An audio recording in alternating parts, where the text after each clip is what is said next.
Hello साथीहरू सम्पूर्णमा good morning. फेरि पनि नयाँ ब्लगको साथमा उपस्थित भइसकेको साथीहरू। आज सबैजना आरामको सल हुनुहुन्छ होला। आज हामी कम्पनीबाट चाहिँ तपाईँको घुम्नलाई जाँदैछौँ साथीहरू। हामी 3 भइरहेको छौँ आज चाहिँ। र यहाँनिर चाहिँ देख्न सक्नुहुन्छ यहाँ विदेशीहरूको के तमासा हो साथीहरू। हेर्नुहोस् है यहाँ।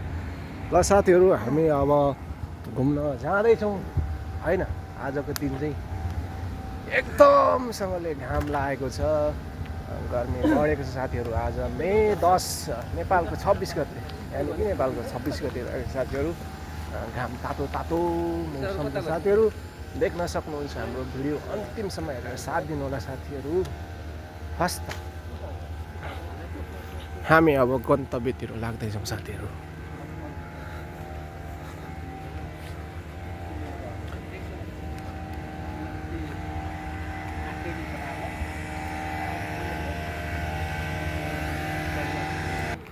ल साथीहरू हामी अहिले चौबाटो सागरीमा आइपुगेका छौँ साथीहरू। हाम्रो कम्पनी चाहिँ यहाँ पर हो। यहाँबाट हामी यता आयौँ, यहाँबाट अब हामी यता जान्छौँ है। यहाँ रातो बत्ती बलिरहेको छ, यहाँ नियम उल्लङ्घन गरिरहेको छ साथीहरूले। हट रातो बत्ती बले बेलामा यार, रातो बत्ती बले बेलामा हिँडेछ यार मान्छेहरू। टट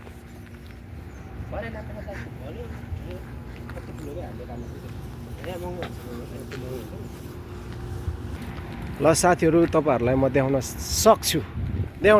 यो हेर्नुहोस्, यो तितेपाती है। नेपालमा यो तितेपाती तितो हुन्छ होइन, तर यहाँनिरको तितेपाती चाहिँ हेर्नुहोस् यस्तो फुस्रो हुन्छ र खासै तितो हुँदैन साथीहरू। यो तितेपाती हो है। यो चाहिँ चिन्नुहुन्छ नि सबैजनाले है। यो तितेपाती यहाँको चाहिँ खासै तितो हुँदैन है साथीहरू। यो चाहिँ कोरियनहरूले खाँदा सब्जीमा युज गर्छ साथीहरू। यो सागको रूपमा खान्छ कोरियामा। यसरी उम्रिरहेको छ रोड छेउमा, देख्न सक्नुहुन्छ मित्रहरू। यहाँ भने सल्लाह साथीहरू चाहिँ सल्लाह है।